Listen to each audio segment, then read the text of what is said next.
So they squeezed that time period into a very short, So the getting to the airport was that long, and they gave it that long. So it became much more exciting in the movie than it was in real life. Well, I think in reality it wasn't quite that much of a rush. There's a little bit of movie license there, but I'm sure he was probably very relieved to get home.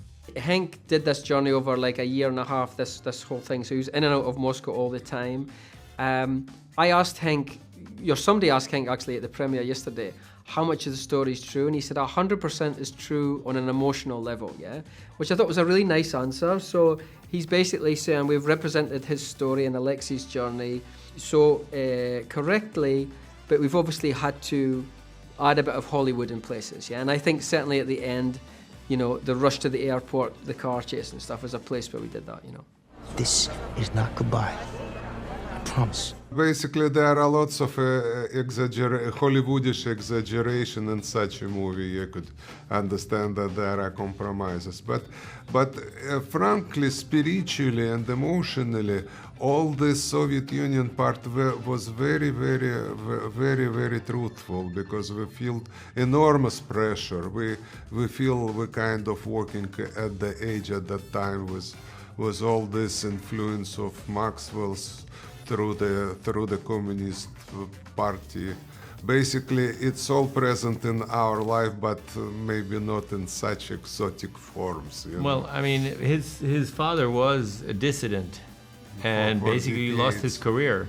So this is, knowing that, he took this big risk. And on me, at the same time, my risk was that I was going to lose all my property in Japan, or my in-laws' property anyway. So yeah, it was just, a lot of scary stuff happening all at once. The essence of the movie with him meeting Alexey and him discovering the game at the electronics fair in Vegas, and all the big emotional beats, they're very much as Henk told us, when he arrives in Moscow, how he's treated by the border guards, and how he's treated in the hotel, where people just not being that friendly to him. All this is very important sort of beats from the story. But I think the key one for me is when he makes a breakthrough with Alexey. When Alexey starts to accept him, and is less suspicious of him, that's their favourite scene in the film as well. It's the real Henk and Alexey's favourite scene. Assembler's my go-to, but never underestimate the power of basics. Yeah, so the breakthrough moment is when Alexey and I both bond over coding. We both game designers, and we say don't underestimate the power of basic. That's when we smile, and we now are talking about the same thing. When he was invited to his home, because it was a big thing, it was quite a risky thing for Alexey to do, to invite a foreigner to his home, under those circumstances, So it was a big risk, and obviously, Alexey's wife was very suspicious of Henk. I saw your husband's game. And then you stole it.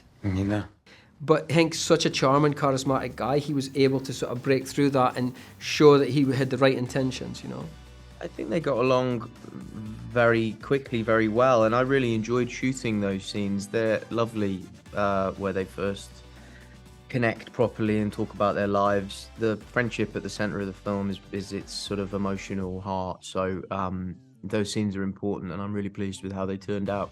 And I do remember spending, hours in Moscow talking about the future of Tetris as a game design, not as a business, but as a game design. So that was the beginning of our friendship, which lasts still today. If we're in the same area, every other day, bottle of wine. So